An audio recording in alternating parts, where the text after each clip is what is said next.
Cada 14 de marzo, durante años, Silvia Lavairu festejó con su padre, Jorge Lavairu, mayor de la Fuerza Aérea y piloto civil de Aerolíneas Argentinas, el día en que se produjo la llamada que le salvó la vida. El 14 de marzo de 1977, él levantó el auricular del teléfono de su casa, un piso 12 sobre la Avenida del Libertador, desde el que se ven el hipódromo de Buenos Aires y la costa uruguaya. Escuchó la voz de un hombre que dijo: «Llamo para hablarle de su hija», y respondió con un grito: «Montoneros, hijos de puta, ustedes son los responsables morales de la muerte de mi hija. Los voy a cagar a tiros». O algo así. Para entonces, Jorge Lavairu llevaba 3 meses creyendo que su hija estaba muerta. Para que puedan exaltar a pleno pulmón las maravillas, estos siervos tuyos, perdona la falta de nuestros labios impuros, San Juan. El himno viajó en el tiempo como viajaron todos ellos hasta hoy. Cuando la cena en la terraza termina, Silvia Lavairu y yo bajamos y buscamos un taxi para regresar a casa. Nos conocemos desde hace 1 año y 6 meses. Vivimos cerca, así que es usual que al terminar lo que estamos haciendo regresemos juntas. La calle está desierta, es domingo, casi no pasan autos. A lo lejos se ve la luz roja de un taxi libre. Hago señas. Dice: «¿Eso no es un semáforo?». Le digo: «Un semáforo que se mueve». El taxi se acerca. Se detiene. Hugo se ha ido antes, atiende el consultorio desde temprano, y le dejó dinero para pagar el transporte. Ella no reconoció los billetes. Hay reales brasileños mezclados con pesos argentinos, un dinero que todavía no entiende. La economía local la confunde y en ocasiones dice: «No hables en pesos, dime en euros». Y como no tenía el bolso a mano, se los guardó en el sutién. Subo primero al auto porque bajo después y damos indicaciones. Vamos a tal y tal sitio. Nos detenemos primero en tal. Ella lleva el cuenco de la ensalada de papas, ya vacío, dentro de una bolsa. Le pregunto que Toy Toy, su perro de 9 años y medio, que está muriendo en Madrid, en casa de su sobrina. Usualmente esos perros viven 8 años, pero Toy Toy está como una rosa. Las fotos que me mandan, los ojitos. Dice, con una pena que no le he oído casi nunca desde mayo de 2021, cuando hablé por primera vez con ella en el balcón de un departamento de la calle Gurruchaga, en la que ya no vive. Toy Toy tiene una falla renal irreparable. No puede hacerse a la idea de que no lo verá más. El taxi se detiene a 2 cuadras de su casa, que está en la calle Costa Rica. Nos despedimos hasta el día siguiente, cuando volveremos a encontrarnos.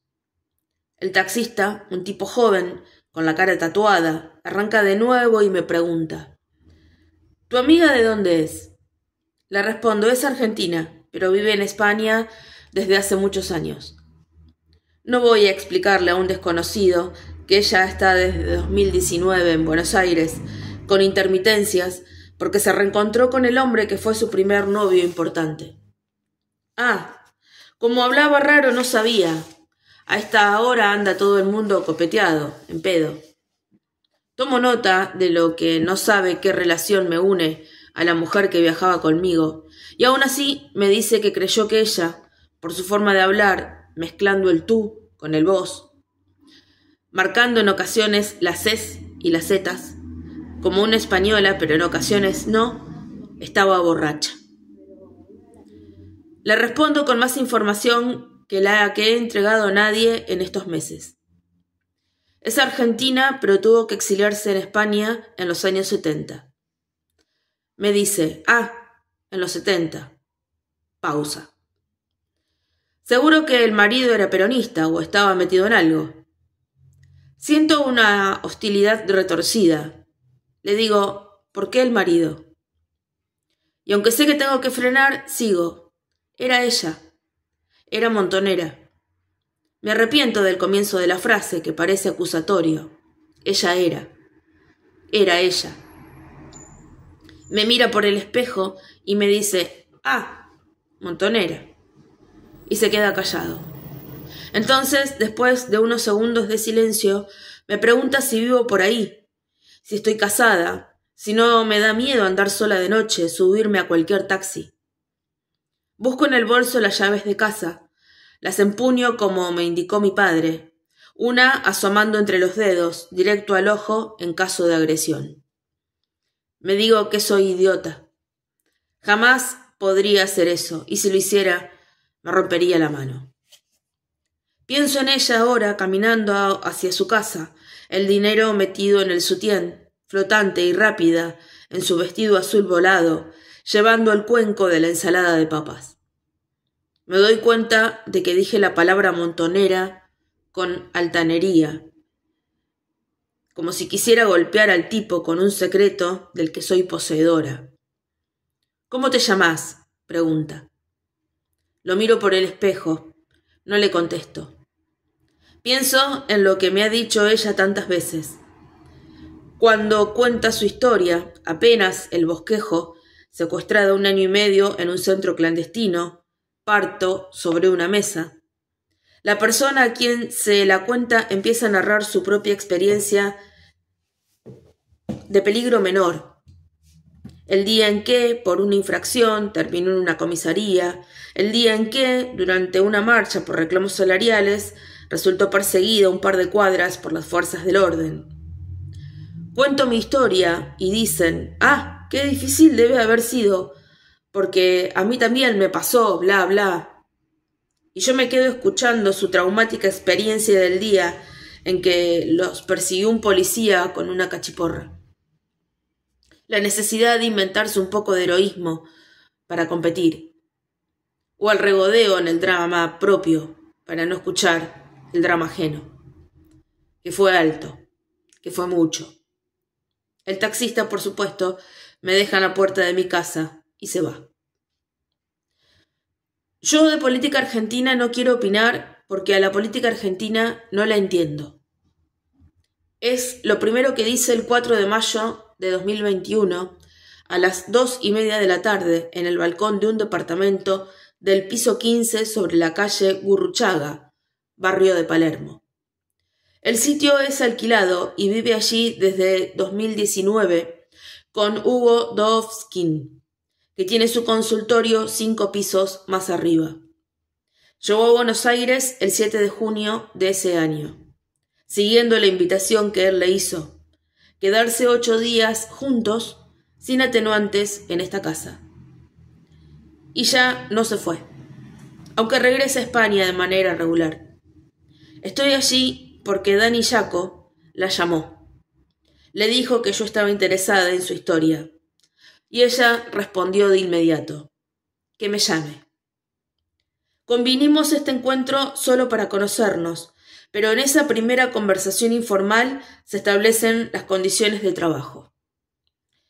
Ella. ¿Puedo leer lo que escribas antes de que se publique? Yo. No. Ella. Entonces, ¿puedo grabar las conversaciones que tengamos? Yo. Sí. Uso un pantalón negro, chupín, las mismas sandalias de taco chino con suela de yute que le vi en la foto del diario, un suéter liviano, gris, cruzado por delante y una estrella de David de oro pendiendo de una cadena corta y fina, que no se quitará nunca. Como es plena pandemia de COVID-19 y por disposición del gobierno solo se puede circular hasta las 8 de la noche, nos encontramos temprano. Aunque estamos al aire libre, usamos barbijo. Lo usaremos por mucho tiempo. Ella ha entrado al programa experimental de un laboratorio alemán que prueba la vacuna CureVac, que no funcionará. Que yo aún, como la mayor parte de los habitantes del planeta, no estoy vacunada. A lo largo de 2 horas contará el bosquejo, adolescencia en el colegio militancia en Montoneros, secuestro, tortura, parto, entrega de la hija a los abuelos, exilio en España, repudio por parte de otros sobrevivientes y organismos de derechos humanos. Con el mismo tono sereno y racional que utilizará después, a lo largo de 1 año y 7 meses, cuando dé detalles. Solo en 2 ocasiones, una en el otoño de 2022, en un audio de WhatsApp, tendrá la voz estrangulada por la angustia, primero, por la pena, después. La primera vez que eso ocurre es cuando habla de la posibilidad de que su pareja con Hugo no funcione. La segunda, cuando anuncia la enfermedad de su perro Toy Toy. Ese tono imperturbable del que es consciente hará que a menudo exprese su preocupación por parecer demasiado fría. A veces me da temor no poder expresarte lo que pasó, porque tengo esta manera tan fría de contarlo. Nunca grabará las conversaciones. Pedirá algunos resguardos en relación a la intimidad de sus hijos, Vera y David, de sus nietos, Duncan, de 9, Ewan, de 12, o de terceros. Esto último en casos de afectos antiguos a los que no quiere incomodar. Por todo lo demás, dirá: lo que digas de mí me la suda. Quizás porque ya dijeron de ella tantas cosas. Y así empieza la historia. Un pasado incendiario. Un presente que pendula entre paseos en bicicleta, administración de propiedades en España, viajes a ciudades como Tandil, a pueblos de Córdoba, a la costa argentina, a Boston, Madrid, Nueva York, a países como Polonia, Brasil, Francia y Austria, cenas con amigos, cafés con amigos, almuerzos con amigos, visitas al geriátrico en el que vive su padre, despertares al alba tan temprano, el trabajo gestionando publicidad para revistas de ingeniería, el trabajo para Panoplia, la distribuidora de libros, que era propiedad de su marido, fallecido en 2018, y el vínculo con un hombre, con este hombre, con Hugo Dovskin, a quien le hizo enorme daño allá en la adolescencia, a quien envió un telegrama clamando socorro, recién salida de la ESMA, a quien escribió cartas de amor, rendido, sin saber jamás una respuesta. Le pregunto por la tortura con mucha más facilidad con la que le pregunto por las violaciones, porque preguntar por las violaciones puede confundirse con morbo, pero la escena de la tortura es sagrada. En ella hay puro sufrimiento. Varias veces, a lo largo de meses, y aunque indagué sobre el asunto, me dirá que nadie nunca le preguntó por la tortura, excepto una persona, Hugo. Un día le digo: ni siquiera yo. Me dice: ni siquiera tú. Entonces entiendo, ella quiere decir que nadie a quien haya temido o tema perder, que nadie a quien considere incondicional, le ha preguntado, excepto Hugo. El 6 de mayo de 2021, a las 4:30 de la tarde, prepara un café de cápsula en el departamento del piso 15 de la calle Gurruchaga. La sala es chica, con la cocina unificada al ambiente y un ventanal que da al balcón. La vista de la ciudad es amplia y agotadora, un exceso de paisaje. Hay una mesa redonda, sillas Donet, 2 sillones negros de cuero, parecidos a los que se anuncian como sillones masajeadores en los canales de venta telefónica, que serán motivo de negociación cuando se muden en unos meses a otro sitio. A ella no le gustan nada y Hugo los aprecia. Un televisor, retratos, los 2 hijos de Hugo, una bicicleta fija. Lleva un suéter color piel, liviano, escote en B, la estrella de David, pantalones negros de jean. Jamás usa tonos estridentes, Siempre parece vestida con telas cosechadas de la tierra o de los árboles. El porte erguido, cuerpo fibroso, pura genética porque no hace deporte ni gimnasia, aunque anda mucho en bicicleta. Los ojos, de un azul mineral, sostienen la mirada de manera firme, como alguien que quiera asegurarse de que lo escuchen. Y serán, por muchos meses, lo único que vea de su rostro, con brevísimos momentos en los que se quita el barbijo para tomar café y después de varios encuentros, una copa de vino que apenas toca. Ese instante durante el cual su rostro aparece es la primera vez desconcertante. Rasgos que se escabullen sin dejar una imagen completa. Veo pómulos alzados, una boca amplia. Se ríe con una sonrisa chica, nunca a carcajadas, con modales de señorita modosa, contenida, educada en el protocolo. El día es frío, pero las ventanas permanecen abiertas por la recomendación de mantener los ambientes aireados. Dispone el café en la mesa mientras habla de manera aluvional acerca de los preparativos de un viaje que emprenderá en breve para visitar a su hija Vera, que vive en Aberdeen, Escocia, donde trabaja como cardióloga en un hospital. Volará desde Buenos Aires a Madrid y en Aberdeen tendrá que hacer una cuarentena de 10 días estrictamente vigilada. Su monólogo es abigarrado, como si acumular toda la peripecia produjera de alguna forma alivio, como si al repasarla la peripecia se hiciera más liviana, se desactivara cualquier peligro oculto en ella.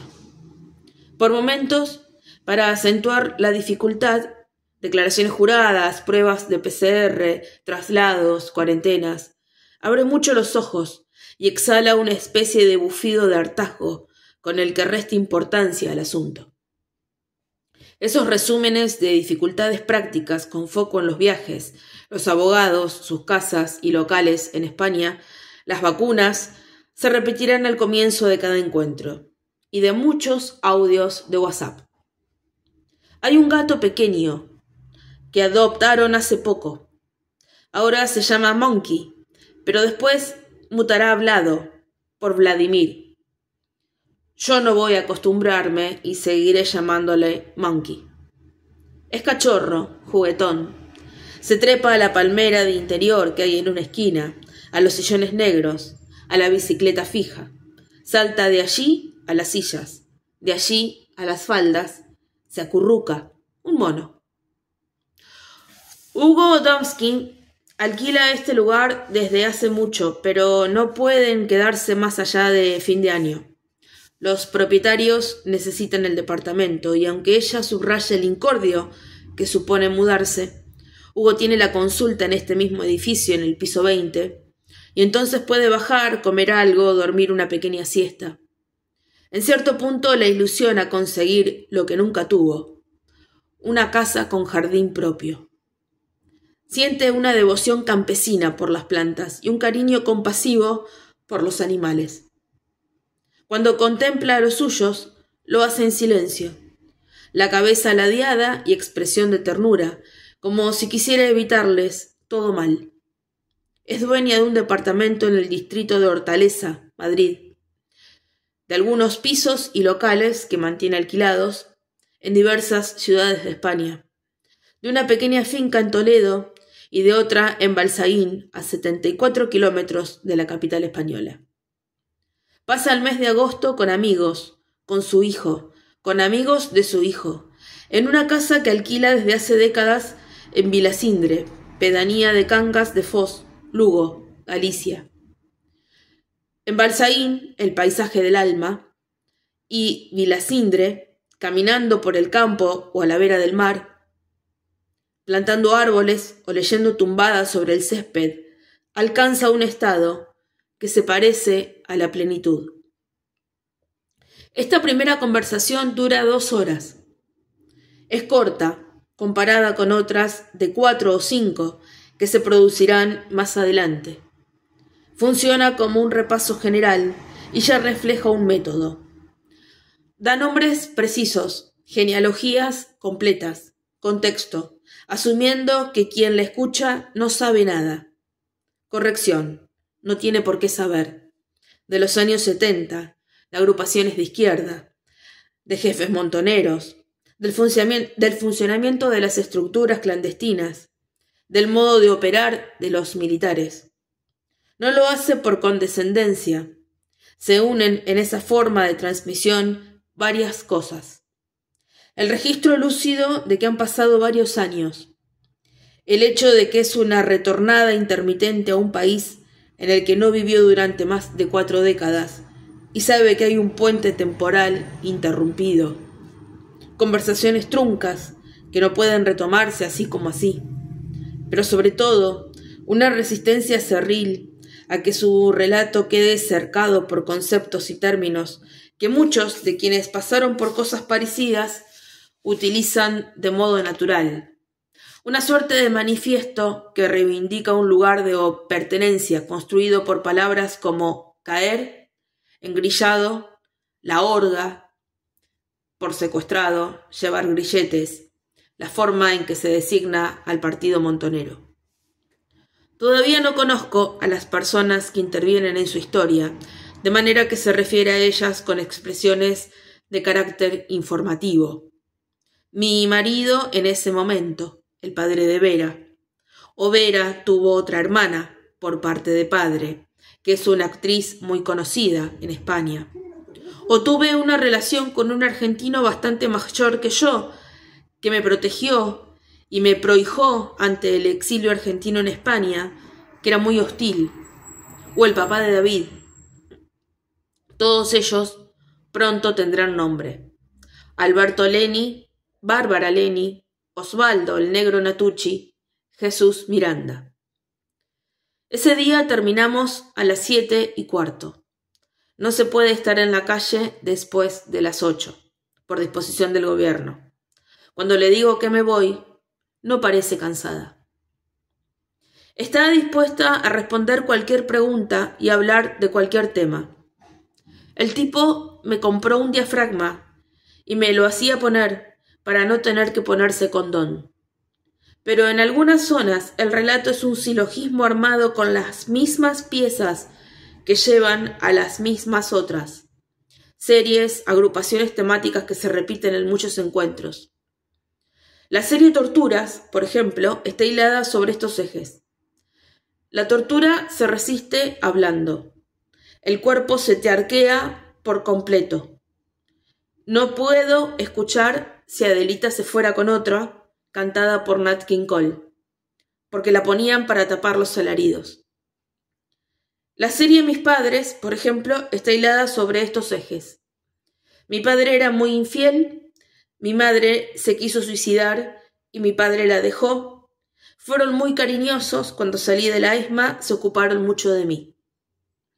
La serie Montoneros, por ejemplo, está hilada sobre estos ejes.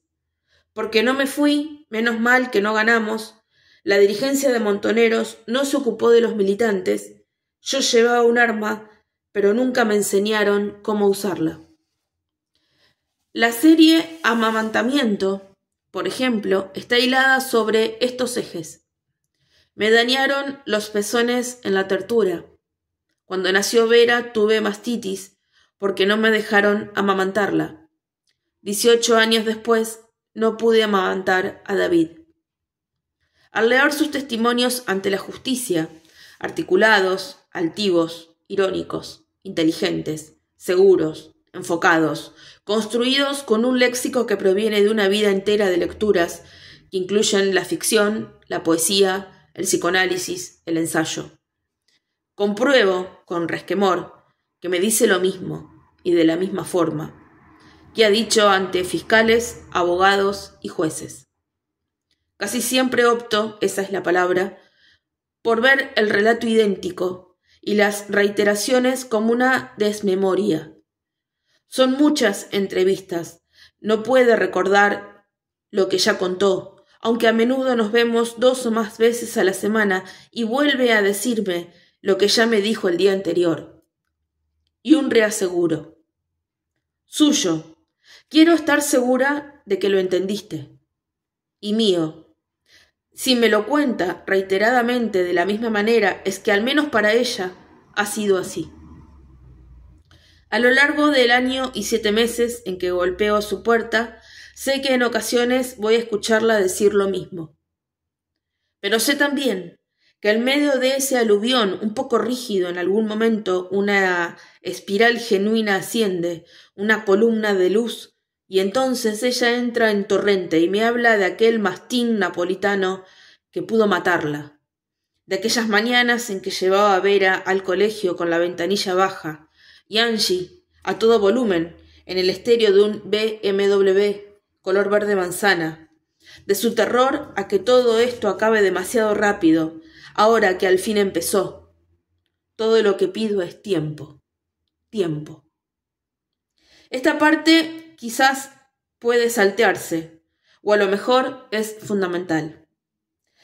La norteamericana Elizabeth Strout es autora de I, William, Me llamo Lucy Barton, Olive Kitteridge, Todo es posible, Luz de febrero. En esos libros, quienes llevan adelante la trama son muchas veces los mismos personajes: Olive Kitteridge, Lucy Barton, los hermanos Burgess, William, Amy e Isabel. Utiliza un sistema que podría pensarse como una forma de evadir responsabilidades, aunque es más bien una puntada que une parte de su obra. Se refiere a Strout. Aunque alguno de estos personajes hace alusión a algo que sucedió en su pasado, Strout escribe: eso ya lo conté en otro libro. Hay muchos libros sobre la violencia de los grupos armados de izquierda que actuaron en los 70 en la Argentina y muchos sobre la violencia de Estado que reprimió aquella violencia. Libros que repasan los atentados y secuestros de la guerrilla, que cuentan cómo se gestó el golpe de 1976, que detallan las atrocidades de la represión militar, la complicidad civil, empresarial y mediática. En un resumen sin espesor diría: años 70. El presidente Juan Domingo Perón ha muerto el 1 de julio de 1974 y su esposa, María Estela Martínez de Perón, Isabel, hasta entonces vicepresidenta, gobierna el país. Hay una banda parapolicial de extrema derecha, la Alianza Anticomunista Argentina, la AAA, que secuestra y mata a decenas de personas. Hay varios grupos de guerrilla armada y principalmente Montoneros y el ERP, en plena actividad. Desde 1975, Montoneros implementa el uso obligatorio de una cápsula de cianuro para los oficiales superiores con el fin de impedir que sean capturados vivos y así evitar delaciones durante la tortura. Después se dispone la utilización de las cápsulas para todos los miembros de la organización. Se distribuyen en 2 modalidades: cianuro en polvo y ampolletas de vidrio con cianuro líquido, más eficaces puesto que el vidrio, al ser mordido, lastima la boca y facilita el ingreso del veneno al organismo. El 24 de marzo de 1976 se produce el golpe de Estado que instaura una dictadura militar hasta 1983. La Junta en el poder durante los primeros años está integrada por el general Jorge Rafael Videla, Ejército, el almirante Emilio Eduardo Macera, Marina, y el brigadier Orlando Ramón Agosti, Aeronáutica. Entre otros hechos, el 18 de junio de 1976, los montoneros colocan una bomba debajo de la cama del jefe de la Policía Federal, Cesario Ángel Cardoso, y lo matan. El 2 de julio de 1976, una bomba mata a 23 personas en el comedor de la ex Superintendencia de Seguridad Federal. El 12 de septiembre, un coche bomba destruye un ómnibus policial en la ciudad de Rosario y mueren 11 personas. El 16 de octubre, otra bomba hiere a 60 en el círculo militar. La represión por parte del Estado es monstruosa. Toda su maquinaria puesta al servicio de la aniquilación. En centenares de centros clandestinos, los militares mantienen secuestrados y torturan a miles de militantes de izquierda. Matan y hacen desaparecer a la mayoría. En torno a diciembre de 1976, la conducción de Montoneros deja el país. Hay disidencias entre sus miembros, una reorganización en el extranjero, una contraofensiva en 1979. Otra historia. La novela El Rey Pálido del estadounidense David Foster Wallace comienza con un capítulo muy corto que termina con la frase: «Lean estas páginas». Puede entenderse como una orden arrogante o un ruego modesto. Lean solo lo que dice aquí. En este último sentido, este libro es el retrato de una mujer, un intento. Beatriz Brignoles y Jorge Lavayru se conocieron en el barrio de Palermo. Eran vecinos. Ella vivía en Fitzroy y El Salvador, y él en El Salvador y Bonpland, a una cuadra de distancia. A Beatriz le decían Betty. Hay una foto de 1965 tomada en Texas, donde la familia vivió casi 2 años. Betty asoma desde la ventanilla de un auto, el rostro enmarcado por una vincha blanca y anteojos de aire gatuno. Pómulos altos, frente combada y suave, se ofrece al sol como una pieza de arte. Es una belleza mayor, de gran calado, de templo griego.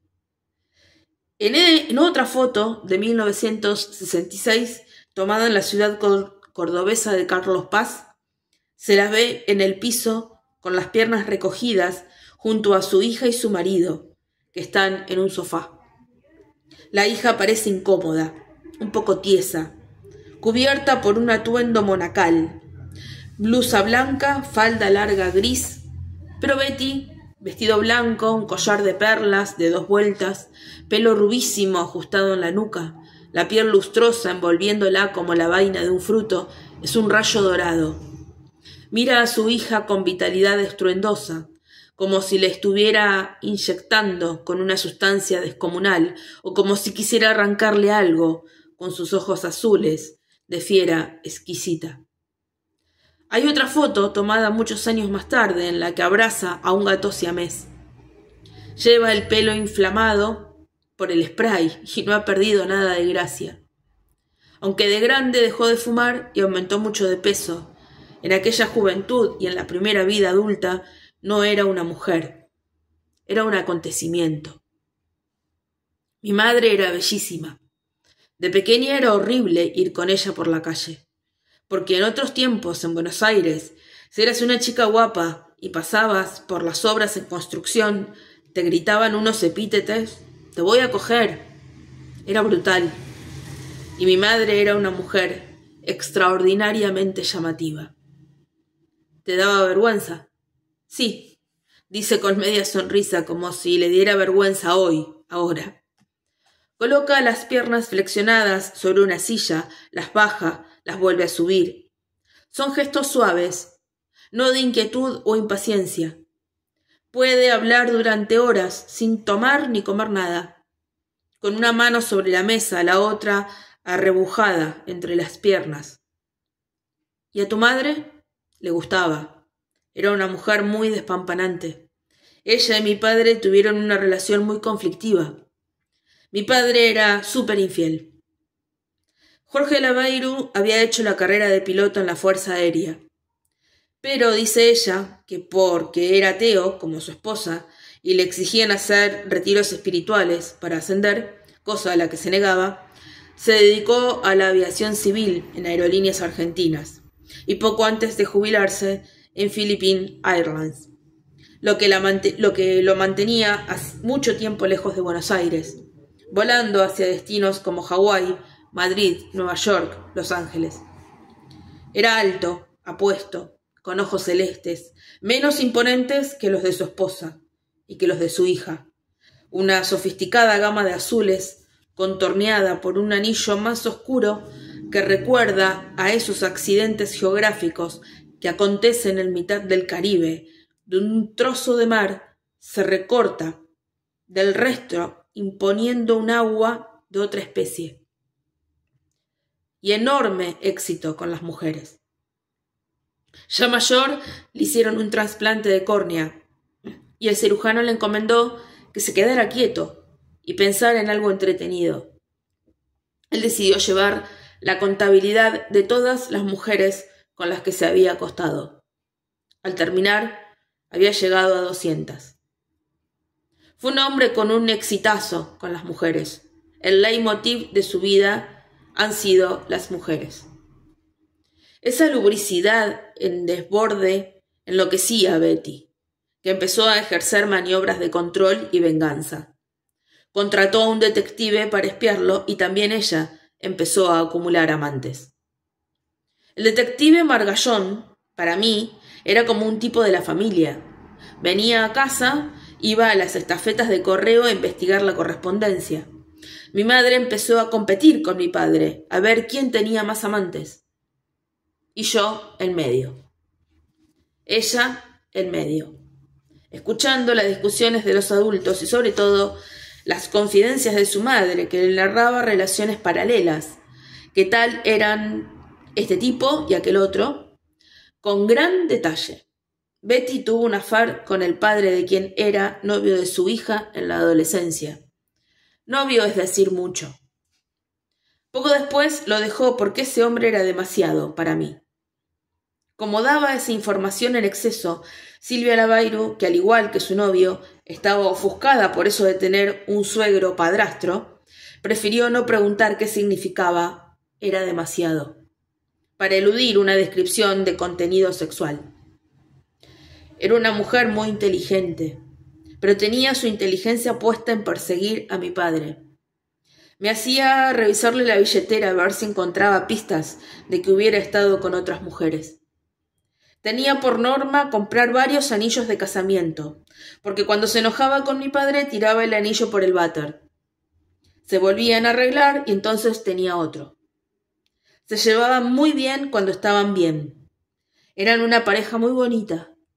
Se reían, bailaban, eran muy divertidos y buena gente. Y conmigo fueron muy buenos. Pero estaban en su mambo. Y mi madre estaba bastante loca y mi padre estaba bastante ausente. Betty había atravesado una infancia y una adolescencia reprimidas. Sus padres le habían impedido estudiar medicina. Las mujeres debían casarse y parir. Una contrariedad que resolvió recetándose remedios a sí misma y a su entorno con gran talento. Quizás excesivo. Tomaba anfetaminas, como quien engulle caramelos, y se las daba a su hija, que en la preadolescencia tenía algunos kilos de más, para que adelgazara y se mantuviera despierta durante las jornadas de estudio. El nacimiento de esa hija fue una concesión. Jorge Lavairu hubiera querido tener más, por parte de alguien que detestaba a los niños. El parto resultó tan extremo que no quiso otro, y la crianza resultó terrible. Vivían en Ciudad Jardín, El Palomar, afueras de la capital.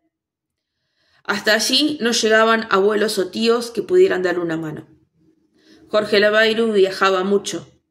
La bebé era alérgica a la leche materna. Le producía un eczema espantoso. Así que allí estaba Betty, la desmesurada, criando sola a una niña chillona, alérgica al alimento que emanaba de su cuerpo. Tiempo después se mudaron al edificio Alas, que pertenece a la Fuerza Aérea, en el centro de la ciudad de Buenos Aires. No queda claro si fue a esa vivienda donde su padre llevó un pingüino recogido en la Antártida. Vivió un tiempo en La Bañera y lo donaron al zoológico. Pero sí que el león que planeaba trasladar desde Centroamérica, ya por entonces su hija era devota de los animales y al parecer intentaba saciarla con especies extremas, tenía como destino la casa en la que vivieron en Carlos Paz, una ciudad mediana de la provincia de Córdoba. Finalmente no lo trajo. Una locura. Desde 1964 pasaron 2 años en San Antonio, Texas, donde habían destinado a Jorge Lavairo a la base militar de Lackland, para desempeñarse como jefe de estudios de cadetes que aprendían inglés y manejo de los primeros ordenadores. Ese pasaje de una ciudad a otra, de un país a otro, hizo que ella cambiara de colegio unas 10 veces. Cambié 2 colegios primeros aquí, en Buenos Aires. En San Antonio cambié otros 2, porque fuimos a vivir a un barrio bastante complicado. Me hacían un vacío tremendo, bullying. Yo era una niña muy tímida. Mis padres no se daban cuenta. Me tiraron en ese colegio, después en otro. Yo no hablaba una palabra de inglés y me tuve que buscar la vida. Nunca se dieron cuenta del daño que me hicieron. Pero tampoco tuve ni tengo la sensación de decir que hijos de puta. Me jorobaron mucho. También fueron buenas personas. Eran muy cariñosos y estaban muy pendientes de mí. Cuando salí de la ESMA, fueron muy protectores y generosos. Ese tic, decir algo tan bueno de sus padres, de una expareja o de un amigo, y balancearlo con frases como «hay que entender, ella también pasó por muchas cosas», se reitera. El intento de lograr equilibrio adquiere formas más comprometidas. Cuando la confronto con una versión distinta a la que ella me ha dado sobre un hecho grave, insiste en su versión, pero a la vez se muestra comprensiva. Es su versión, está en su derecho. Cuando terminó la estadía de 1 año y medio en San Antonio, Texas, y fueron a vivir a Carlos Paz, en 1966, ingresó a un colegio donde nuevamente se sintió un perro verde porque venía de Estados Unidos con unas ropas así y asá, y este era un colegio de pueblo. Las ropas así y asá eran pantalones de jean modernos o tapaditos monos que en aquella ciudad del interior lucían poco menos que como un disfraz. En el colegio secundario, esa indumentaria construida en el extranjero compraba ropa en los viajes que la familia hacía con pasajes gratis que le correspondían al padre, que ya era piloto de aerolíneas argentinas, se transformó en una de sus potencias. Ex compañeros suyos recuerdan hasta hoy los atuendos que llevaba. La vida en Carlos Paz no era mala. Leía mucho. Escuchaba partidos de fútbol. Es fanática de ese deporte. Era del Barça hasta que un gol glorioso de Zinedine Zidane en el Real Madrid la hizo conversa. Mantenía en un pozo una colección de sapos vivos, montañas de sapos que ahora me lo pienso y me estremece, y una huerta. Pero no solo hubo lecturas, sapos, el proyecto fallido de criar al león. Carlos Paz fue el lugar del accidente.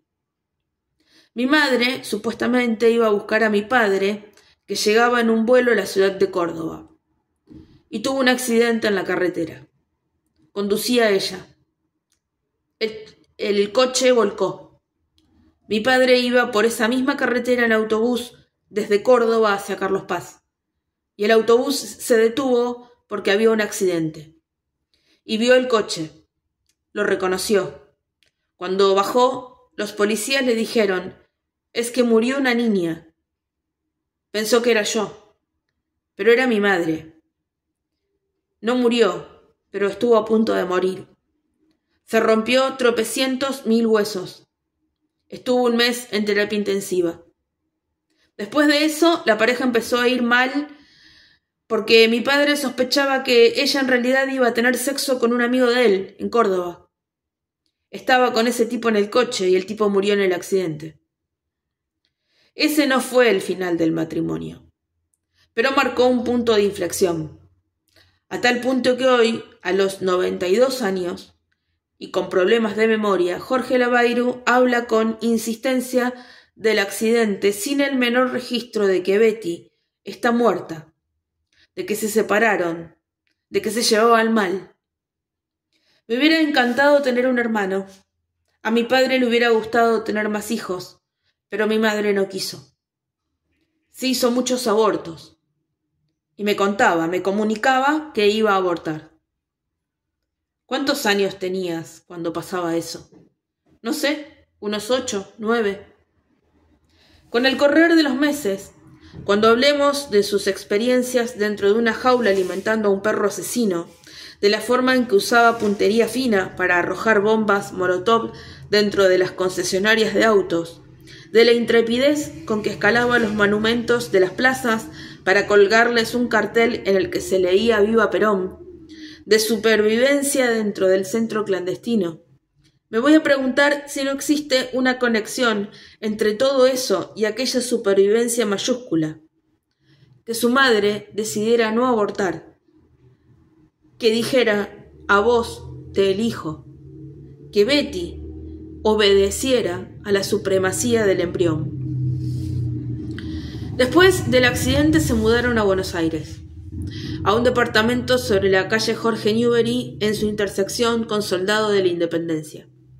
La zona, conocida como Las Cañitas, fue un polo gastronómico en auge durante los años 90 y sigue siendo un sitio elegante, de propiedades con precios elevados. El hospital militar está a pocas cuadras y el edificio donde vivían, construido por militares, estaba habitado por coroneles, tenientes, brigadieres. El departamento daba un contrafrente y Betty, en un alarde de modernidad, llenó el balcón de césped artificial. Lo había comprado en Estados Unidos y en Buenos Aires era una rareza, rígido y punzante. Hizo furor entre los amigos de su hija que jamás habían visto una cosa así. A decir verdad, tampoco habían visto a una madre como Betty, que lograba que los adolescentes peregrinaran hasta ella fascinadas por sus historias de drama queen, sin filtro, en las que había sexo, amantes y traición, y que los adolescentes chorreados de testosterona se pegaran como una Mrs. Robinson del Cono Sur. Por esos años, Betty empezó a tomar cantidades dramáticas de whisky, una botella al día, y a ingerir pastillas. Su hija regresaba del colegio aprensiva, sin saber qué iba a encontrar. Abría la puerta y decía, ¿con qué me voy a encontrar hoy? Mi madre borracha, mi madre durmiendo, mi madre fumando como loca sentada en el office esperando que yo llegara para hablarme del tipo con el que había estado. Alguna vez se tomó no sé cuántas pastillas para dormir, para suicidarse. Y mi padre lo sabía y la dejó. ¿Cómo que la dejó? Yo llegué, ella estaba durmiendo y no se despertaba. No se despertaba. Yo no sabía qué era por eso, pero él había visto tomar las pastillas y no hizo nada. En 2014, las periodistas argentinas Miriam Lewin y Olga Warnat publicaron el libro Putas y guerrilleras, crímenes sexuales en los centros clandestinos de detención. Allí dan cuenta de los casos de mujeres secuestradas en centros clandestinos que fueron sometidas a abusos y violaciones, dejando en claro que no se trataba de hechos excepcionales, sino de un plan sistemático. En la introducción, Lewin, que estuvo secuestrada y cuya historia se incluye, recuerda un episodio que tuvo lugar en el ciclo televisivo Almorzando con Mirta Legrand, al que la habían invitado. Se emitió el 24 de marzo de 2004, el aniversario del golpe de 1976. Legrand, una mujer que lleva más de medio siglo conduciendo ese programa, le preguntó, ¿es verdad que vos salías con el Tigre Acosta? Lewin se quedó muda. Preguntó, ¿cómo que salía? Legrand se enmendó apenas, si es verdad que salían a cenar. Eso es lo que dice la gente. En los 90, Miriam Lewin formaba parte de un equipo de investigación periodística en el que trabajé por un tiempo. Yo sabía que había estado secuestrada durante la dictadura y no sé por qué lo comenté con uno de los colegas. Me dijo que mejor no hablara de eso. ¿Por qué?, pregunté. Era 1994 o 1995. Llevábamos más de una década de democracia. No había motivos para no hablar de ciertas cosas. o eso creía yo. Todo ese episodio es muy oscuro. Parece que ella hizo cosas para poder salir. Cosas. Me sentí ignorante y desconcertada. Había en un país que había sometido a los militares de la dictadura a un juicio civil en 1985, el juicio a las juntas, en el que se había escuchado a cientos de sobrevivientes contar las aberraciones padecidas en los centros clandestinos, cuestionamientos acerca de lo que alguien había hecho o dejado de hacer para seguir vivo. La respuesta era un enorme, sorprendente, inesperado sí. ¿Por qué elige las historias? ¿Con qué criterio? A lo mejor por preguntas de hace 2 décadas que quedaron flotando en el viento. En el artículo de página 12 publicado en 2021, Silvia Lavairu hablaba de algunas militantes montoneras que habían denunciado violaciones en los centros clandestinos. Decía que esas denuncias no habían caído bien porque se interpretó que mancillaban el honor de sus maridos guerrilleros. Aseguraba que lo que la habían motivado a ser denunciante en el juicio por violaciones era alentar a otras mujeres que pasaron por lo mismo, a que se animen a denunciarlo. Ahora estamos en otro tiempo político, jurídico y social, porque yo he declarado muchas veces, y los jueces que tenían adelante te trataban como si la acusada fueras tú.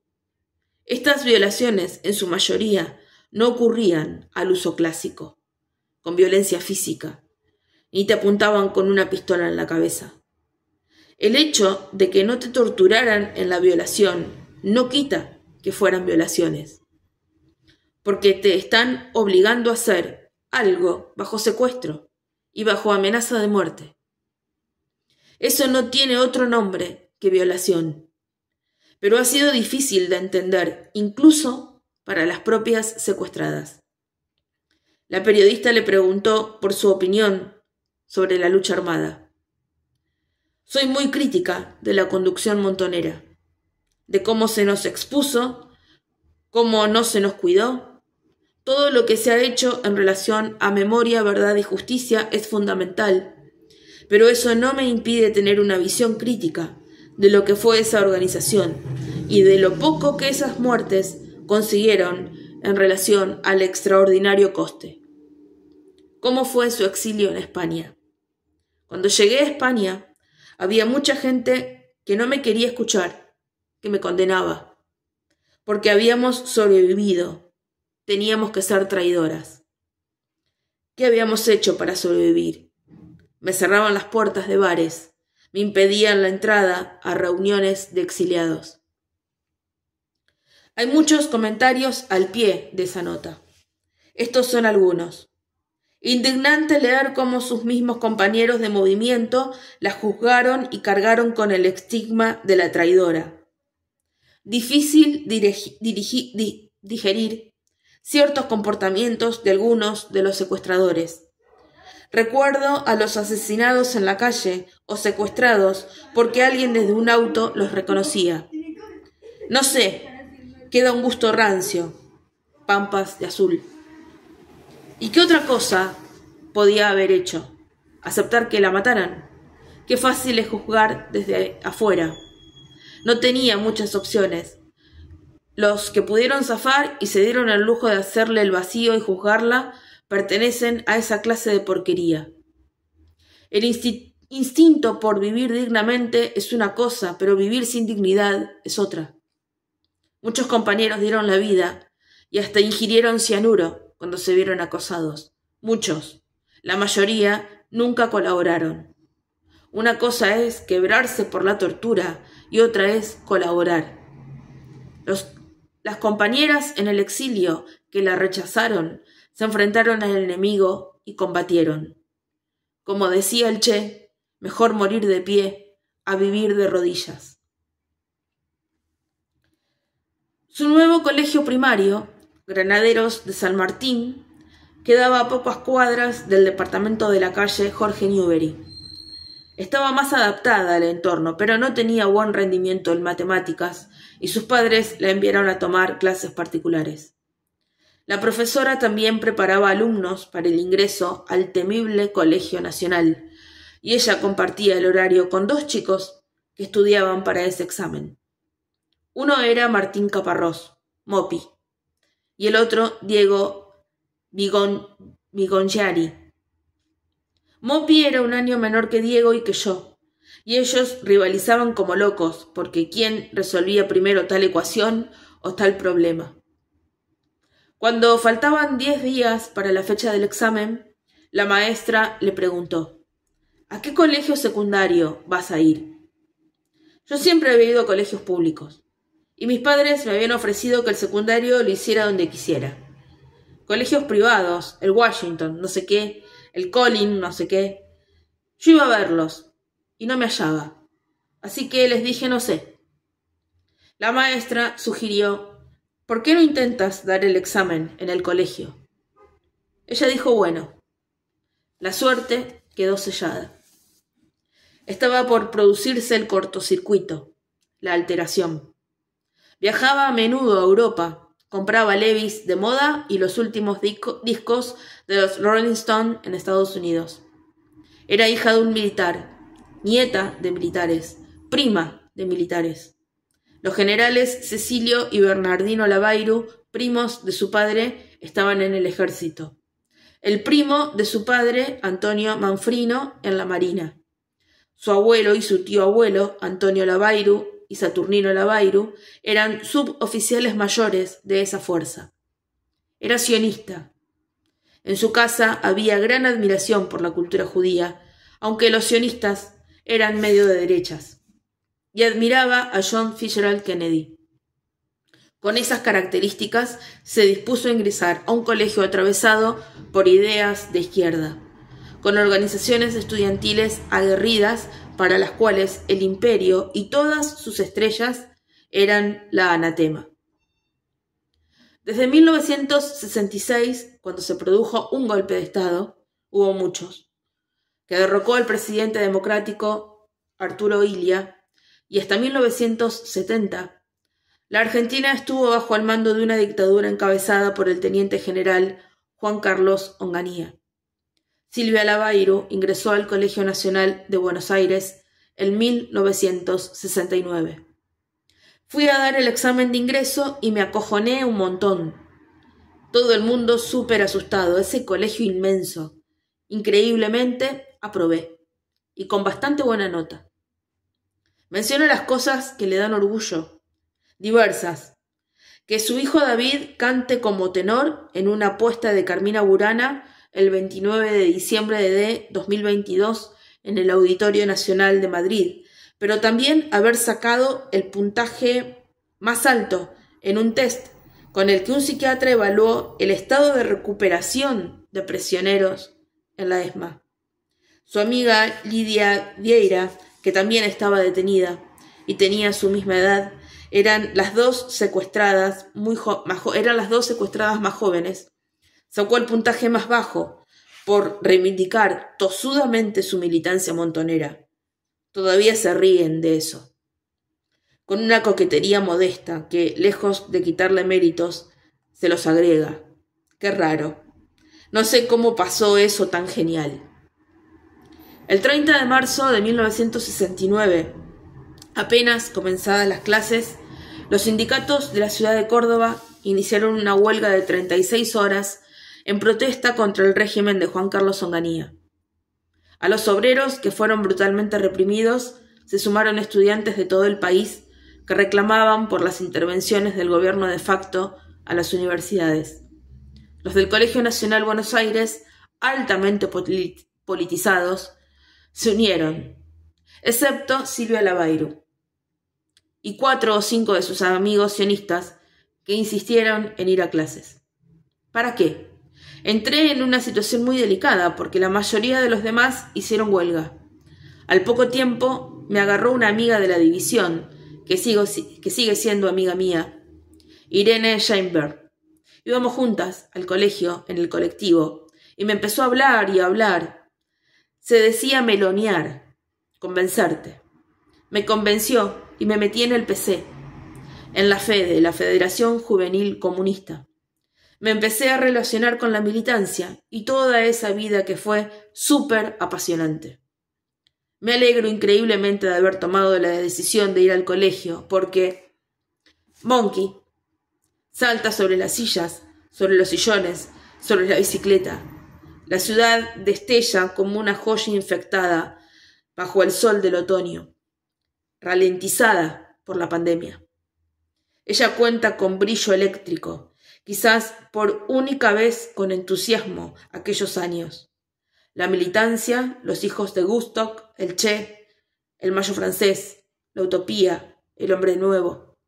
Entonces se abre la puerta y aparece por primera vez Hugo, que ha bajado desde su consultorio.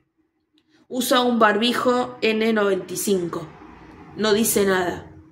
Ni buenas tardes, ni hola, ni soy Hugo. Saludo. Hola, ¿qué tal? Encantada. Hola, dice. Se dirige a la heladera, saca algo y se va. Chau, dice ella. Él no saluda. El fondo de la pantalla de Irene Sheinberg está blureado, lo que hace que el pelo corto, entrecano, cobre un aspecto paranormal. Por momentos se funde con el blureado, por momentos adquiere una cualidad hiperrealista. Es argentina, médica, patóloga. Se exilió en 1976 después de que a Carlos Ocampo, que había sido su pareja y con quien eran cercanos, fuera secuestrado por los militares, torturado y arrojado al río. Su cadáver apareció flotando. Ella fue al entierro y decidió que no podía seguir en el país. Viajó primero a España y luego a Londres, donde vive desde 1986. Se jubiló hace unos años, está casada desde hace 27 con un inglés. Comparte la casa con él, con su hijo Pablo, y desde mayo de 2022 con una refugiada ucraniana de 26, que en su país, ahora en guerra con Rusia, era psicóloga infantil. Ya le dije que si este año no encuentra trabajo, se despreocupe, se puede quedar acá. Ahora que estoy jubilado, hago triaje para refugiados y también les enseño a tejer, a hacer crochet. Con mi hijo estamos militando con los laboristas para ver si podemos sacar a este gobierno de mierda. Habla parapetada en el desparpajo, el humor, la incorrección. Yo siempre me caso con indígenas, dice, para contar que en España se casó con un español y en Inglaterra con un inglés. Me quedo con él porque no quiero vender la casa, pero cada uno está en un piso diferente. Solamente me tengo que juntar a la hora de comer. Esa frontalidad ácida es algo que sus amigos la señalan como una inteligencia superior, aprecian y padecen. Viene de una familia de izquierda, muy PC, aunque después, en la universidad, militó en la Juventud Peronista. Pero nunca quise ser soldado montonero. Con Silvia hemos hablado bastante de los 70. Somos muy críticas. Yo creo que nosotros en gran parte contribuimos a que viniera la represión. Pero hacer una autocrítica es muy difícil. No querés que la derecha te use como arma. A mí me mataron a 105 amigos y conocidos. Pero estábamos equivocados. Las intenciones eran fantásticas, pero cometimos más errores que aciertos. Los milicos fueron peores, porque tenían el Estado y tenían la obligación de reaccionar de otra manera. Pero nosotros no fuimos ningunos santitos. A mí lo que me hizo darme cuenta fue el ataque al cuartel de Formosa, donde murieron los colimbas.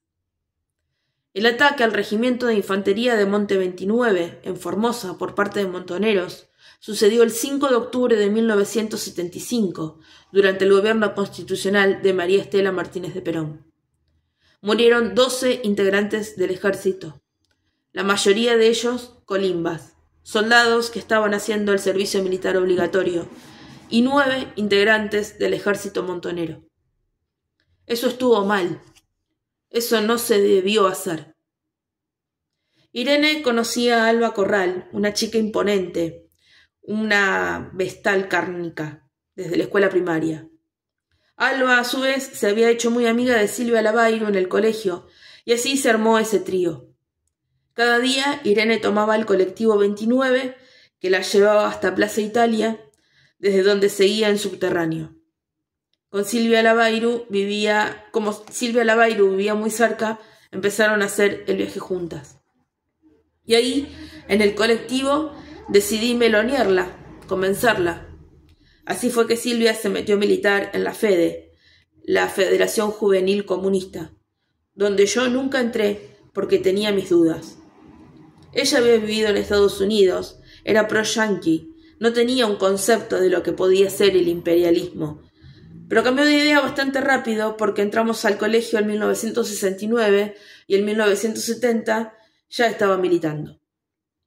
Irene iba con el uniforme oficial, jumper con tablas, corbata, aspecto más nerd, y Alba y Silvia eran las más hermosas del colegio. Silvia, según Scheinberg, llevaba una falda ajustada, gris, y a veces un saco azul que le había comprado el padre en el Corte Inglés. Se ataba en la cadera. Era el colmo de la elegancia. Silvia y Alba tenían mucho éxito. Yo no tenía ningún éxito. Tenía anteojos, rulos, iba hecho un desastre. Y aparte tenía fama de intelectual. Y eso no es atractivo para los chicos. La pulsión sexual era una inseminación briosa, pero el puritanismo obligaba a guardar las apariencias. Se podía tener sexo con la pareja, si era larga y establecida, pero las que pretendían hacer un ejercicio más libre eran chicas ligeras. Silvia siempre fue inteligente y era más astuta a nivel de cómo comportarse con los varones. Nunca mostró mucha debilidad. Siempre me preguntó de dónde sacó toda esa fuerza para sobrevivir, no solo a la escuela de mecánica de la Armada, sino a lo que vino después. Todo lo que hizo después de salir siempre me produjo mucha admiración. ¿Y qué hizo? Le pregunté, aunque sé. Hacerle frente al rechazo de la comunidad, tener que aguantarse las pelotudeces que escribían y decían sobre ella. ¿Qué decían? Insisto, aunque ahora es evidente que entiendo que solo le pido que sea explícita. Decían, mirá lo que hizo, es cómplice de la desaparición de las madres de Plaza de Mayo y de las monjas. Y yo decía, vos nunca estuviste en una situación como la de ella, no podés juzgar lo que hizo o dejó de hacer, más aún teniendo una hija como rehén. Irene ya estaba en Madrid cuando Silvia Lavairo fue secuestrada. Se enteró de su desaparición, esa es la palabra, por una tía, y durante mucho tiempo pensó que estaba muerta. Después, por amigos comunes, supo que llegaría a España con una hija. Cuando ella volvió a aparecer en muchos sitios, la empezaron a atacar, pero ni Alba ni yo la atacamos nunca. Al contrario, la defendíamos. En el 78 vino a verme al hospital donde yo trabajaba en Madrid, porque tenía sangre en la orina, por las cosas que le habían hecho en la ESMA. Le hice la historia clínica. Creo que le hicieron un estudio de contraste. Ella se debe acordar. Me peleé con mucha gente defendiendo a Silvia. ¿Nunca te dejaste influir por lo que se decía de ella? No. Ella hizo lo que hizo porque tenía que sobrevivir. Pero nunca dejó de entender lo que hacía, por qué lo hacía y las repercusiones que podía tener. Era una víctima. No tenía libertad de elección. Y yo creo que Silvia valora el hecho de que yo nunca la abandoné. Las dudas que tuve en algún momento fueron antes de que ella viniera a España. ¿Cómo es posible que la dejen salir? Hasta que hablamos con ella y nos dimos cuenta de todo lo que tuvo que pasar. Aunque son amigas cercanas, la versión que da Irene Scheinberg del recibimiento que le hizo a Silvia Lavairo en España es una versión inversa a la que cuenta Silvia Lavairo. Hasta aquí un fragmento de La llamada, un retrato de Leila Guerriero. No es una novela de ficción, como se habrán dado cuenta, es un libro periodístico que cruza muy bien las herramientas de la literatura para contar la historia de una sobreviviente de la ESMA que, además de atravesar la tortura y los vejámenes, siendo detenida en la clandestinidad durante la última dictadura cívico-militar, luego debió enfrentar, como leíamos recién, la condena social o el prejuicio y el rechazo de parte de otros sobrevivientes o de familiares de víctimas o de otras personas que sufrieron y padecieron la represión en Argentina.